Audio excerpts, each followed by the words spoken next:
অস্বাভাবিক বিয়েটা নিয়ে দোনামোনা আপাতত বন্ধ হয়েছে। ওরা জীবনটা এখন বেশ স্বাভাবিক পর্যায়ে চলে গেছে। এই বাড়িতে তার দিনকাল ভালোই কাটছে। বিশাল এই বাড়িটা ঘুরে ঘুরে দেখছে। কোথাও কোনো অসামঞ্জস্য চোখে পড়লে নিজের মতো করে ঘর সাজাচ্ছে। আব্দুলের কাছে রোজ নতুন নতুন রান্না শিখছে। তার থেকেও আশ্চর্যজনক বিষয়ে সময় সুযোগ পেলে আরশাদের সঙ্গে কথা হচ্ছে। ব্যক্তি আরশাদকে ওরা চেনে 4 বছরের অধিক সময় জুড়ে। তবে এখন মনে হচ্ছে তাকে চেনার আরও অনেক কিছু বাকি আছে। আরশাদ তার মধ্যে বিচিত্র একটা জগৎ লুকিয়ে রাখে, যে জগৎটাকে সে সাধারণত মানুষের আড়ালেই রাখে। তবে এক বাড়িতে থেকে সেই জগতের কিছুটা আভাস হলেও পায় ওরা। কাজের বাইরে আরশাদের মুখে কোনো কথা শুনে অভ্যস্ত নয় ওরা। সে তো ধারণাই করে নিয়েছিল আরশাদ নিতান্তই রোবট প্রকৃতির। তবে সেই ধারণা মোটেও সত্যি নয়। আরশাদও মন খুলে কথা বলতে পারে, গল্প করতে পারে। নিজের ক্যারিয়ারের শুরুর দিককার গল্প, সিনেমা শুটিংয়ের গল্প। শুধু যে নিজের গল্প করে তা নয়, আরশাদ চারিপাশের জগৎ সম্পর্কে অগাধ জ্ঞান রাখে। তার সঙ্গে কথা বলে কত কিছু যে শেখা যায়। সূর্য ঢলে পড়ছে পশ্চিম আকাশে, অস্ত যাওয়ার অপেক্ষা। আলো থেকে অন্ধকারে যাওয়ার এই সময়টা বিচিত্র এক হতাশায় জড়িয়ে থাকে। মন কেমন অবশ হয়ে ওঠে। অনুভূতিগুলো ঠিকঠাক কাজ করে না। মনে হয় যেন সময়টা কোনো মতে পার করে দেওয়াটাই কষ্টের। ছাদে হাঁটাহাঁটি করছে ওরা। লাইব্রেরির পাশাপাশি আজকাল তার এই বাড়ির ছাদের সময় কাটাতেই ভালো লাগে। ঘরে আবদ্ধ থেকে দম বন্ধ হয়ে আসলেই ওরা ছুটে আসে এখানে।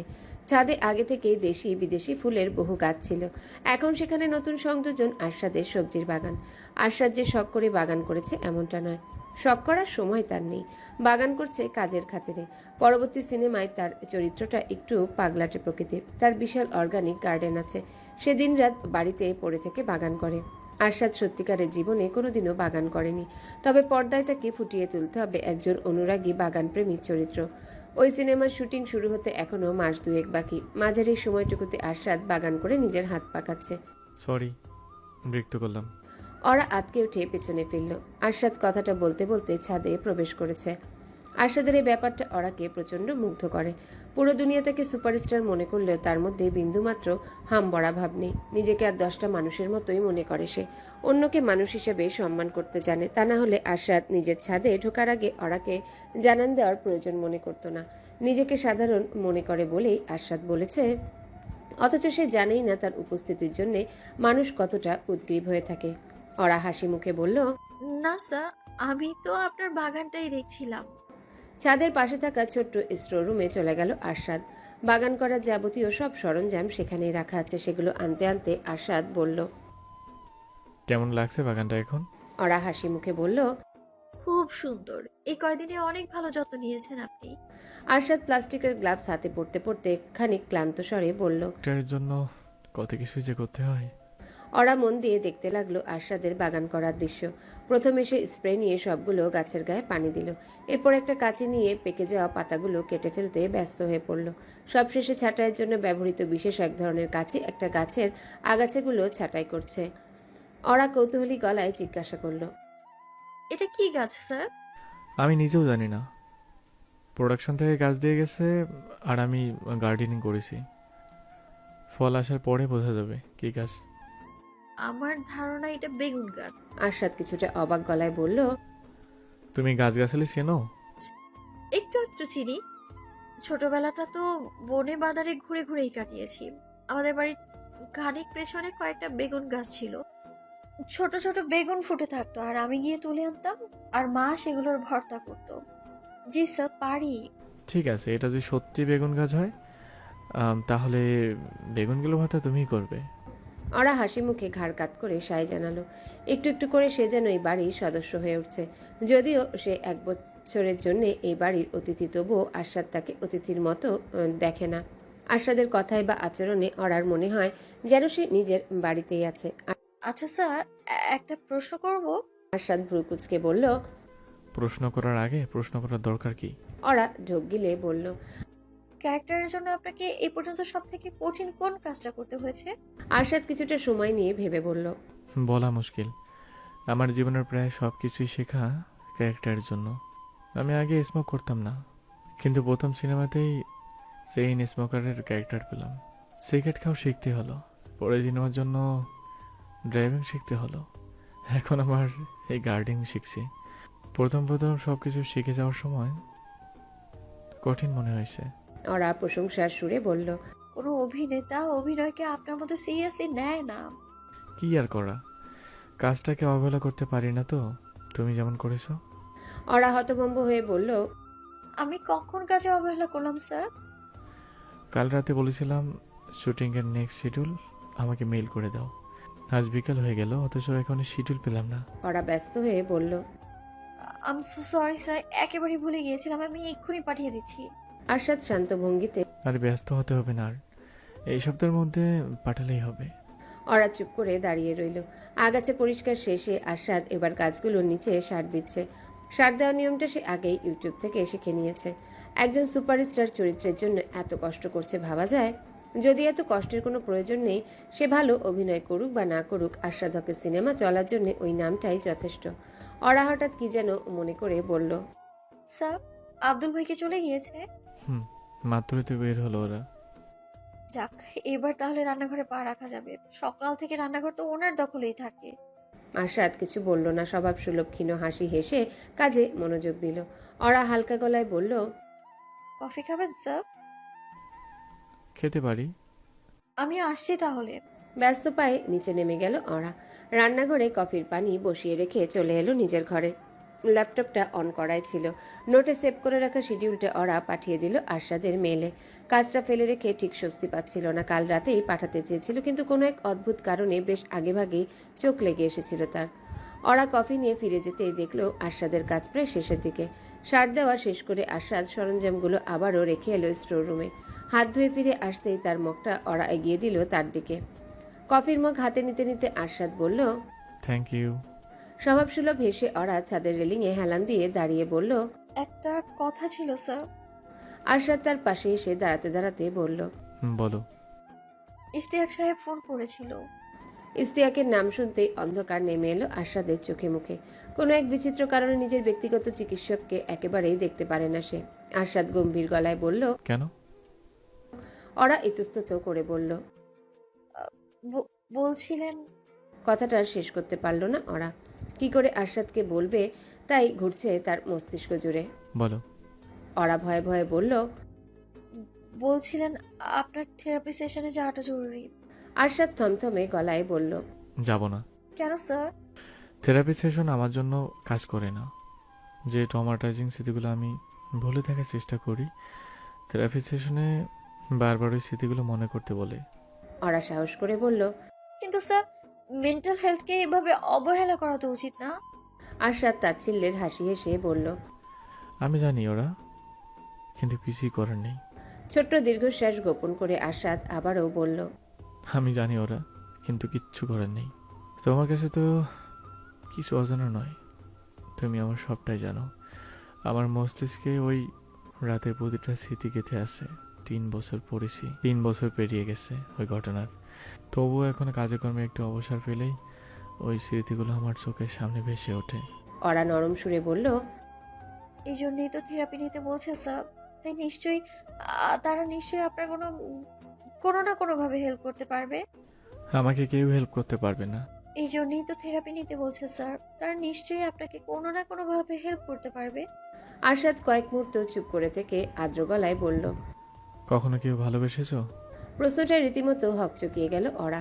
ভালোবাসা এমন একটা প্রসঙ্গ যা নিয়ে প্রত্যেকটা মানুষের আগ্রহের শেষ নেই, তবুও এই বিষয় নিয়ে কেউ কথা বলে। নিমিষেই নিজেকে সামলে নিয়ে অরা নাসূচক মাথা নাড়ল। আরশাদ শুকনো গলায় বলল। তাহলে তো বুঝতেই পারবে না, মানুষ যাকে ভালোবাসে তার উপর এতটাই ডিপেন্ড হয়ে পড়ে যে তাকে ছাড়া পৃথিবীটা অন্ধকার দেখে। একটা মানুষ যতটাই স্ট্রং হোক না কেন, ভালোবাসা মানুষের দেওয়া কষ্ট সহ্য করা তার পক্ষে সম্ভব নয়। গভীর ক্ষত সেরে গেলেও তার দাগ ঠিকই রেখে যায়। আমার ব্যাপারটাও কিছুটা সেরকম। স্যার, একটু একটু করে হৃদস্পন্দন বেড়ে যাচ্ছে অরার। কেন জানি মনে হচ্ছে যে প্রশ্নটা তার মাথায় ঘুরপাক খাচ্ছে, তার উত্তর তাকে জানতেই হবে। তবে প্রশ্নটা শুনে আরশাদের কি প্রতিক্রিয়া হবে তাই বুঝতে পারছে না। যদি রেগে যায়, রেগে দিয়ে প্রচন্ড এক ধমক দিয়ে চলে যায় এখান থেকে। এই সুন্দর বিকালটা কিছুতেই নষ্ট করতে চাইছে না ওরা, তবুও নিজের অজান্তেই প্রশ্নটা করে ফেলল। এখনো ভালোবাসেন? আরশাদ রেগে গেল না, বরং শান্ত ভঙ্গিতে বলল। না, ভালোবাসা জিনিসটা আমার মন থেকে উঠে গেছে। কাউকে ভালোবাসার ক্ষমতা আমার মধ্যে আর নেই। অবাক দৃষ্টিতে ওরা তাকিয়ে রইল আরশাদের দিকে। এই মানুষটার কষ্ট উপলব্ধি করার ক্ষমতা তার নেই, কারোই নেই। যে মানুষটা কষ্টটা অনুভব করে কেবল সেই জানে তার তীব্রতা কতটুকু। তবুও ওরা প্রাণপণ প্রার্থনা করে আরশাদের কষ্টগুলো যেন অদৃশ্য হয়ে যায়, যেন এতটা সুখ তার জীবনে আসে যে সে ভুলে যায় কষ্ট কাকে বলে। আরশাদ দীর্ঘ নিঃশ্বাস ফেলে বলল, এসব কথা বাদ দাও, তোমার কথা বলো। ওরা নিজেকে স্বাভাবিক করে হালকা গলায় বলল, আমার কি কথা বলবো? আমার জীবনের সব থেকে বড় সিক্রেটটা তুমি জানো। তোমার জীবনের সিক্রেট কি? ওরা হাসি মুখে বলল, আমার কোনো সিক্রেট নেই স্যার। আমার ব্যক্তিগত জীবন নিয়ে হাজারো মানুষের আগ্রহের শেষ নেই। তাই কিছু কিছু কথা হয়তো অতি গোপনেই জমা করে রাখতে হয়। আমার জীবন নিয়ে কারো কোনো আগ্রহ নেই, তাই কোনো সিক্রেটও নেই আমার। সিক্রেট না হয় কেউ নেই, কিন্তু এমন ঘটনা ঘটে গেছে যা কাউকে জানাওনি। ওরা খানিকক্ষণ ভেবে বলল, আমি তো মূলত আমার পাস্ট লাইফের কথাই কাউকে জানাই না, যেটা আপনি জানেন। এছাড়া একটা ঘটনা তো অবশ্যই আছে। কি সেটা? আমি একজনকে পছন্দ করতাম বলে ভুল হবে, পছন্দ করতে শুরু করেছিলাম। আরশাদ কৌতূহল নিয়ে বলল, কে সে? আমার ভার্সিটিতে পড়ে, সাবের। সেরকম সিরিয়াস কোনো সম্পর্ক ছিল না, তবে ওর সঙ্গে কথা বলে আরাম পেতাম আমি। আমার কথা মন দিয়ে শুনতো। ওকে বিশ্বাস করে আমার পাস্ট লাইফের গল্পটা বলেছিলাম। আমি বুঝতে পারতাম সাবের আমায় পছন্দ করে, কিন্তু মুখ ফুটে বলতে পারছে না। আমিও একটু একটু করে পছন্দ করতে শুরু করেছিলাম, কিন্তু হঠাৎ একদিন ওকে ধরে ফেলি একটা মেয়ের সঙ্গে ঝগড়া করতে। কথাবার্তায় বুঝলাম মেয়েটার সঙ্গে ওর অনেক দিনের সম্পর্ক। সাবের আমার সঙ্গে মিশছে বলে মেয়েটা কান্নায় ভেঙে পড়েছে, আর সাবের তাকে বুঝ দেওয়ার চেষ্টা করছে। আমার সঙ্গে কয়েকদিন কেবল প্রেমের অভিনয় করবে, কারণ আমি আপনার ম্যানেজার। আমার মাধ্যমে ভালো একটা চাকরি পাওয়ার চেষ্টা করবে, পেয়ে গেলেই আমায় ছেড়ে দিবে। আরশাদ তাচ্ছিল্যের হাসি হেসে বলল, বিশ্বাসঘাতকতার স্বাদ তাহলে তুমিই পেয়েছো দেখেছি। খানিকটা। তুমি একে বলনি আমার ম্যানেজার হলেও চাইলে কাউকে ভালো চাকরি জোগাড় করে দিতে পারবে না তুমি? না স্যার, ওর সঙ্গে কথা বলার রুচি আর হয়নি আমার। যদিও সাবের বেশ কয়েকবার আমার সাথে কথা বলার চেষ্টা করেছে, আমার কাছে দ্বিতীয় সুযোগ চেয়েছে সে। দিয়েছো নাকি? মোটেই না। এই পৃথিবীতে দ্বিতীয় সুযোগ বলে কিছুই হয় না। মানুষ একবারই সুযোগ পায়, সেই সুযোগটা যে ঠিকঠাকভাবে কাজে লাগাতে পারে সে জিতে যায়। ওরা মজার ছলে বলল, দ্বিতীয় সুযোগ না হলেও দ্বিতীয় সিক্রেট কিন্তু হয় স্যার। আরশাদ অবাক গলায় বলল, এখন দ্বিতীয় সিক্রেট বলতে হবে।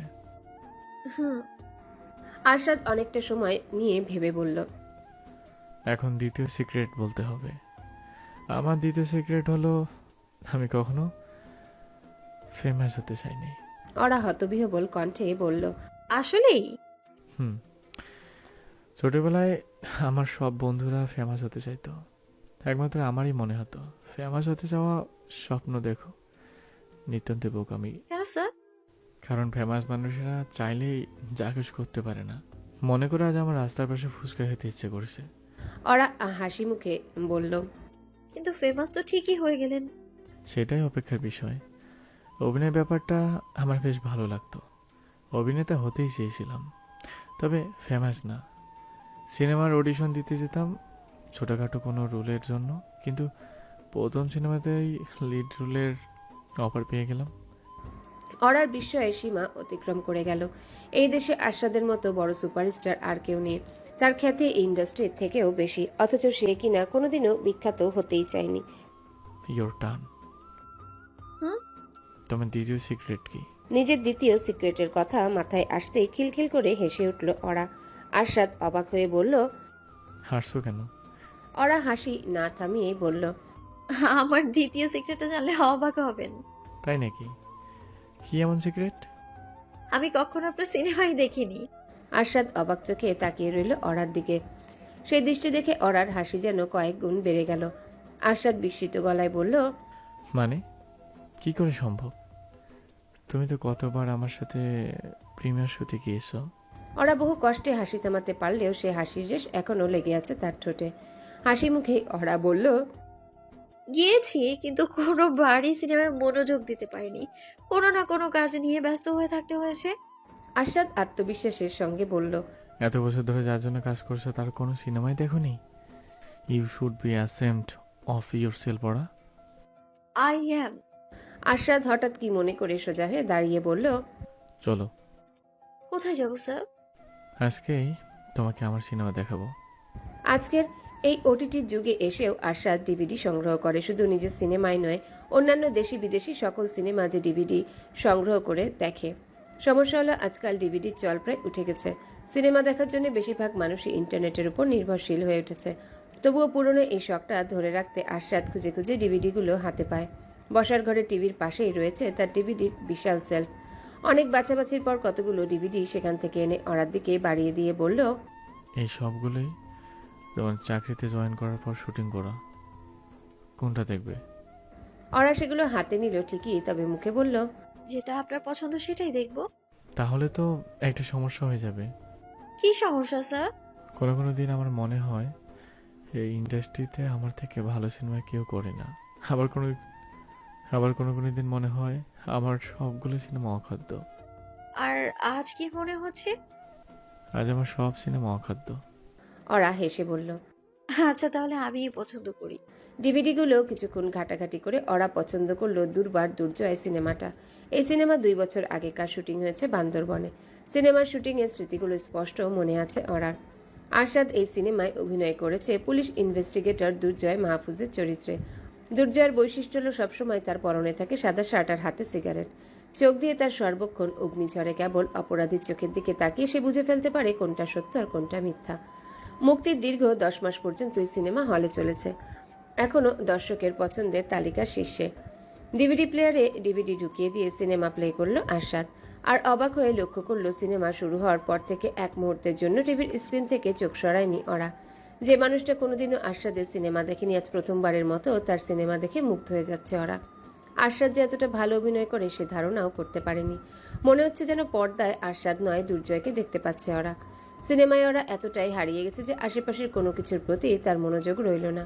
দুর্জয় পর্দায় বন্দুক হাতে ক্রিমিনালের পেছনে ছুটছে, আর এদিকে যেন ওরার শ্বাস বন্ধ হয়ে যাওয়ার উপক্রম। যদি ক্রিমিনাল হাতের নাগালের বাইরে চলে যায়।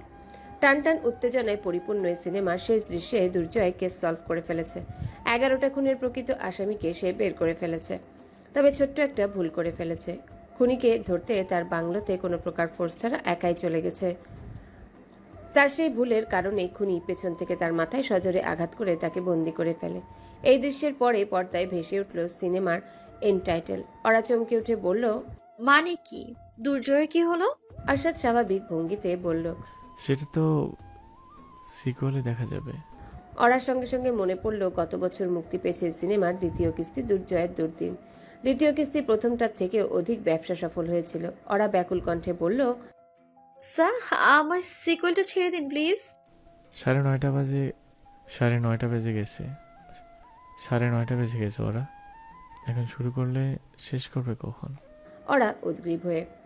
প্লিজ স্যার, দুর্জয়ের কি হলো না জানতে পারলে আমার রাতে ঘুমই আসবে না। অরার অনুনয়ের কাছে পরাজয় স্বীকার করে আরশাদ বলল, আচ্ছা ঠিক আছে, দেখবে। আগে ডিনার করে নেই, চলো। প্রচণ্ড ক্ষুধা লেগেছে। অরাই বাড়িতে আসার পর আজই প্রথম একসঙ্গে টেবিলে খেতে বসলো দুজনে।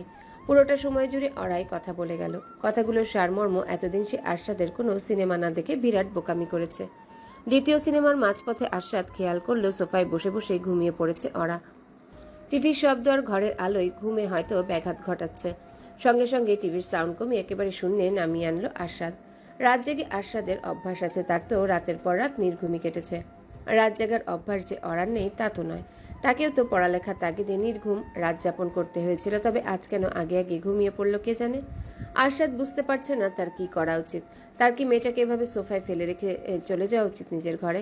তাই হয়তো উচিত, তবে মন সায় দিচ্ছে না। এই মেয়েটার সঙ্গে আজ তার দারুণ সময় কেটেছে। অনেকদিন পর মন খুলে কারোর সঙ্গে কথা বলতে পেরেছে আরশাদ। ওরা এখন এমন একটা মানুষ হয়ে দাঁড়িয়েছে যাকে সে নির্দ্বিধায় মনে জমে থাকা কথাগুলো জানাতে পারে।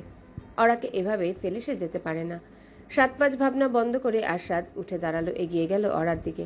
সে গিয়ে মেয়েটাকে তার ঘরে রেখে আসলে মহাভারত অশুদ্ধ হয়ে যাবে না। এমন তো নয় যে অরাকে সে আগে কোনোদিনও কোলে নেয়নি। সাবধানে অরাকে কোলে তুলে তার ঘরের দিকে পা বাড়ালো আরশাদ।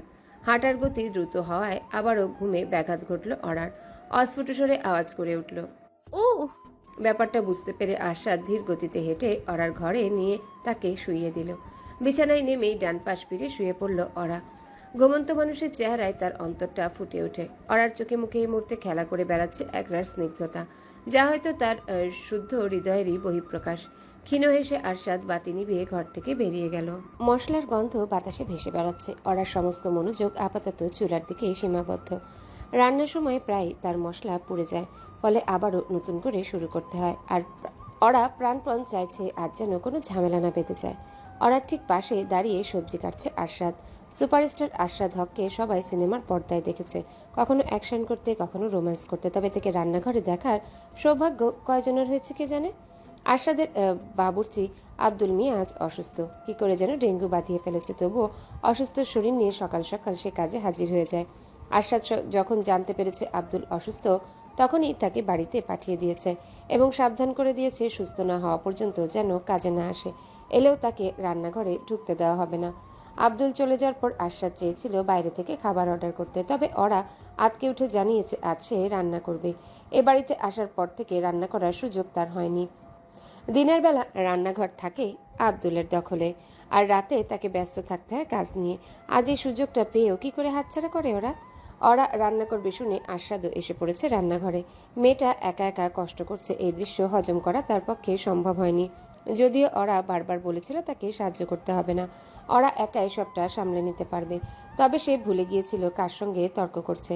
আরশাদ হক তার জেদের কাছে জোকের মতোই অনড়। এবারই রান্নাঘরটা বেশ চকচকে, রান্নাঘরের জিনিসগুলো চকচকে। যে খুন্তি দিয়ে ওরা মশলা নাড়ছে তাতেও নিজের চেহারা স্পষ্ট দেখতে পাচ্ছে সে।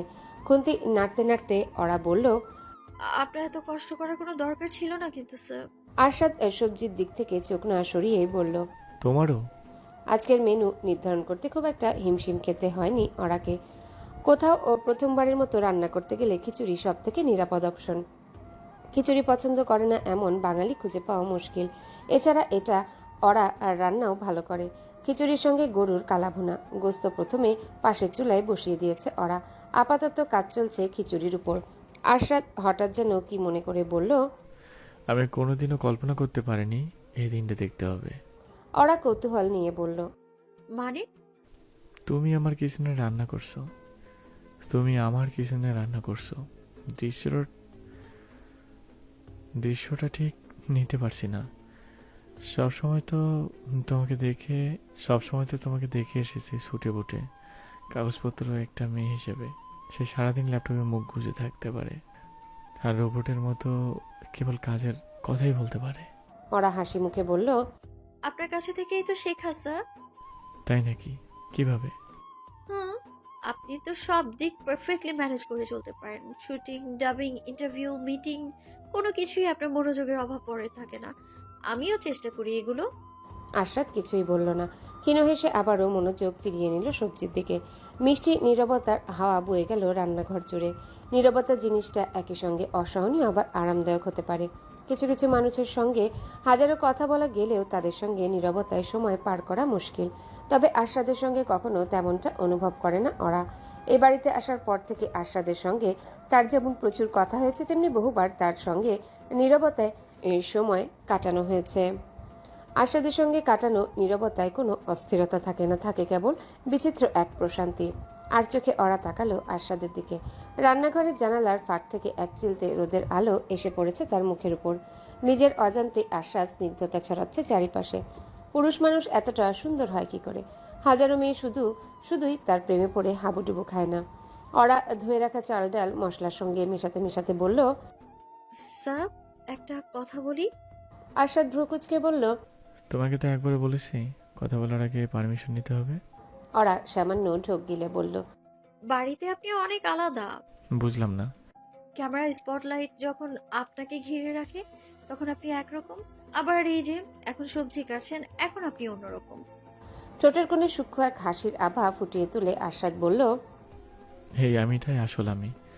স্টারডমের চাকচিক্য আমাকে বদলে দেওয়ার অনেক চেষ্টা করেছে, কিন্তু পারিনি। তবে বিরক্ত করে প্রচুর। আমি তো ভুলে গেছি একটা সাধারণ জীবনযাপন করতে কেমন লাগে। আজ হয়তো কিছুটা হলেও মনে পড়বে স্যার, কারণ আপনি সাধারণ মানুষের মতোই সবজি কাটাকাটি করছেন, আমায় রান্নায় হেল্প করছেন। সেটা সত্যি। কেমন করছি বলো তো? অরা মুগ্ধ গলায় বলল, দারুণ। যার গুণ থাকে তার সব দিক থেকেই গুণ থাকে। আজ প্রথমবারের মতো রান্নাঘরে ঢুকে কত সুন্দর কাটাকাটি করছেন আপনি। তার থেকে বড় কথা আমার নিজের শান্তি লেগেছে। কিছু কিছু কাজ মানুষ উম, কিছু কিছু কাজ মানুষ বাধ্য হয়ে করে, আর কিছু কিছু স্বাচ্ছন্দ্যের জন্য। এই কাজটাই এই কাজটাই স্বাচ্ছন্দ্য খুঁজে পাচ্ছি। আপনি তো অভিনয় করেও স্বাচ্ছন্দ্য পান স্যার। সব সময় যে পাই তা না, মাঝে মধ্যে অভিনয় করতেও বিরক্ত লাগে। অরার সঙ্গে রান্না করে সময়টা দারুণভাবে পার করলো আরশাদ। যে কোনো প্রকার শিল্প তাকে আকৃষ্ট করে, রান্না তো সে অর্থে এক ধরনের শিল্প। স্বাচ্ছন্দ্য পাওয়ার সাথে সাথে অরার কাছ থেকেও রেসিপিটাও শিখে নিল আরশাদ। আর কোনো কিছু শিখে রাখাও দোষের নয়। অরার রান্না অসাধারণ হয়েছে, বিশেষ করে খিচুড়িটা হয়েছে অমৃতের সমান। খাওয়ার সময় কথা বলা আরশাদের পছন্দ নয়, তবে আজ তার কি হলো কে জানে। একটা দুটো করে নিজেই প্রচুর কথা বলছে অরার সঙ্গে। সব সময় যে পাই তা না, মাঝে মধ্যে অভিনয় করতেও বিরক্ত লাগে। অরা কৌতূহলী ভঙ্গিতে বলল, কোন স্মৃতি স্যার? আমার প্রথম দিকের সিনেমা, সম্ভবত দ্বিতীয় বা তৃতীয়। সিনটা এরকম, আমি রান্নাঘর থেকে নুডলসের প্লেট ডাইনিং টেবিলে এনে রাখবো। এমন ঠিক কোনো কাজ না, কিন্তু পায়ের সঙ্গে কি যেন একটা বেঁধে গিয়ে হোঁচট খেলাম। অরা আগ্রহ নিয়ে বলল, তারপর? নিজেকে সামলাতে পারলেও প্লেটটাকে আর সামলাতে পারলাম না। হাত থেকে প্লেট ফ্লোরে পড়ে টুকরো টুকরো হয়ে গেল। আর পুরো ফ্লোর নুডলসে মাখামাখি হয়ে গেল। সে কি, শুটিং হলো কিভাবে শেষমেশ? একটা দীর্ঘ ব্রেক নিয়ে সবটা ঠিক করতে হয়েছিল। সেট পুরো পরিষ্কার করতে হয়, নতুন করে নুডলস আনতে হয়, আবার আমাকে এমন একটা ভাব করতে হয় যেন পুরো ঘটনার জন্য আমি অনুতপ্ত। অরা খিলখিল করে হেসে উঠল। অদ্ভুত ব্যাপার, যে মানুষটাকে 1 মাস আগেও অরা প্রচণ্ড ভয় করত, আর তার সঙ্গে রান্না করছে, আড্ডা দিচ্ছে। আরশাদের সঙ্গে কাটানো সময়গুলো এতটা প্রশান্তি এনে দেয় কেন তার মনে? এই সময়টা তাকে পৃথিবীর আর কোনো কিছু নিয়ে দুশ্চিন্তা করতে হয় না। অরা দুশ্চিন্তা না করলেও পৃথিবীর অপর প্রান্তে কেউ একজন দুশ্চিন্তায় অস্থির হয়ে যাচ্ছে। বাংলাদেশে এই মুহূর্তে দুপুর 2টা হলেও কানাডায় রাত 12টা। নওশিনের মোবাইল স্ক্রিনে জ্বলজ্বল করছে ছবিটা, আরশাদ এবং অরার বিয়ের ছবি। 1 মাস হয়ে গেছে ওই ঘটনার, তবুও এক মুহূর্তের জন্য এই সত্যিটা নওশিন মাথা থেকে ঝেড়ে ফেলতে পারেনি যে আরশাদের বিয়ে হয়ে গেছে। নওশিনের হাতে জ্বলন্ত সিগারেট খাওয়ার অভ্যাস তার বহু আগেই হারিয়ে গিয়েছিল, তবে আরশাদের বিয়ের পর থেকে জীবনের স্বাভাবিক ছন্দ ব্যাহত হয়ে গেছে। নার্ভ ঠিকঠাক কাজ করছে না। নার্ভ শান্ত রাখতে ধূম্রজালে ঠোঁট কালো করা ছাড়া আর কোনো উপায় দেখছে না নওশিন। আরশাদকে ফিরে পাওয়ার প্ল্যানটা কেবল গুছিয়ে এনেছিল নওশিন, কিন্তু পুরো প্ল্যানে জল ঢেলে দিল আরশাদ নিজেই। রাগে সমস্ত শরীর তার থরথর করে কাঁপছে। সিগারেটের লম্বা টান দিয়ে সে অগ্নিদৃষ্টিতে তাকালো ছবিটার দিকে। কি যেন মনে করে হঠাৎ ছবিটা জুম করে কেবল অরাকেই দেখতে লাগলো। কি আছে এই মেয়ের মাঝে? এই মেয়ের থেকে 1000 গুণ রূপবতী নওশিন। তবু আরশাদ কেন বিয়ে করলো মেয়েটাকে? রাগে ক্রোধে নিজের চুল নিজেরই ছিঁড়ে ফেলতে ইচ্ছে করছে। দুধ কলা দিয়ে সে এতদিন কালসাপ পুষেছে, সাপটা তারই আদর যত্নে ফুলে ফেপে বেড়ে উঠে আজ তাকেই ছবল মারতে উদ্যত হয়েছে। ইয়াসমিন বেগম ঘরে প্রবেশ করলেন। কথা, বিছানায় শুয়ে মোবাইলে গেম খেলছে। ওরা বিছানার পাশে সোফাতেই নওশিন বসে আছে। তার হাতে জ্বলন্ত সিগারেট দেখে ইয়াসমিন বেগমের রাগ নিমিষেই তুঙ্গস্পর্শী হয়ে উঠল। এসব কি হচ্ছে নওশিন? বাচ্চা মেয়েটার সামনে কি শুরু করেছো তুমি? মাকে দেখে সিগারেটটা অ্যাস্ট্রেতে নেভালো নওশিন, যদিও সেই ইচ্ছা তার বিন্দুমাত্র ছিল না। এই সিগারেট জিনিসটাই গত মাস ধরে আগলে রেখেছে, তাকে শান্ত রেখেছে। নাহলে নওশিন রাগের মাথায় কি করে বসতো সে নিজেও জানে না। ইয়াসমিন বেগম সোফায় মেয়ের পাশে এসে বসলেন। নওশিন অস্থির গলায় বলল, মা, আমি পাগল হয়ে যাচ্ছি। দেখতে পাচ্ছ না তুমি? আমারই চোখের সামনে একটা 3rd ক্লাস মেয়েকে বিয়ে করলো, অথচ আমি কিছুই করতে পারলাম না। ইয়াসমিন বেগম থমথমে গলায় বললেন, তুমি আবার কি করবে? আরশাদ যা করেছে বেশ করেছে। তোমার সাথে ডিভোর্স হয়ে গেছে বলে কি সে আর জীবনে বিয়ে করতে পারবে না? নওশিন চোখ ভর্তি জল নিয়ে বলল, কিন্তু মা, আমি তো এখনো ওকেই ভালোবাসি। ইয়াসমিন বেগম তাচ্ছিল্যের হাসি হেসে বললেন, আমি আমার অভিনয়ের বড় ভক্ত এই নওশিন। আমার সামনে অভিনয় করতে হবে না। তোমার এটাকে অভিনয় বলে মনে হচ্ছে? এই যে আমি দিনের পর দিন ভিতরে ভিতরে কষ্ট পেয়ে শেষ হয়ে যাচ্ছে, এটাকে তোমার অভিনয় বলে মনে হয়? কষ্ট তুমি ঠিকই পাচ্ছ, তবে আরশাদের জন্য নয়। তোমার এই কষ্টের পিছনে অন্য কোনো স্বার্থ জড়িত। নওশিন এমনভাবে মায়ের দিকে তাকালো যেন কোনো কিছু চুরি করতে গিয়ে সে ধরা পড়ে গেছে। একটা কথা মনে রেখো নওশিন, তুমি পুরো দুনিয়ার কাছে সত্যি গোপন করলেও আমার কাছে পারবে না। তোমাকে পেটে ধরেছি আমি। নওশিন অভিমানী স্বরে বলল, তুমি তো এখন সুস্থ, আমি কি এবার দেশে ফিরে যেতে পারি? যা ইচ্ছা করো, তবে খবরদার আরশাদের কোনো ক্ষতি করার চেষ্টা করবে না। নওশিন ঝাঁঝালো গলায় বলল, স্বাদের কোনো ক্ষতি করার কথা আমি কল্পনাতেও আনতে পারি না। তবে ওই মেয়েকে আমি ছাড়বো না। কত বড় বেঈমান! আমি ওকে এতিমখানা থেকে তুলে এনে আশ্রয় দিলাম, চাকরি দিলাম, আর ওই মেয়েটাই আমার কাছ থেকে আমার সব থেকে প্রিয় মানুষটাকে কেড়ে নিল। নির্লজ্জ, বেহায়া! ইয়াসমিন বেগম ধমকে সুরে বললেন, থামো নওশিন, এইসব কিছুই তুমি করবে না। আরশাদ বিয়ে করে সুখে আছে। তুমি যদি সত্যি তাকে ভালোবেসে থাকো তাহলে তাকে সুখে থাকতে দাও। না মা, স্বাদ আমার, যা আমার তা আমি আদায় করেই ছাড়বো। এই জীবনে অনেক পাপ তুমি করেছো নওশিন, পাপের বোঝা আর বাড়িও না। নওশিন অবাক গলায় বলল,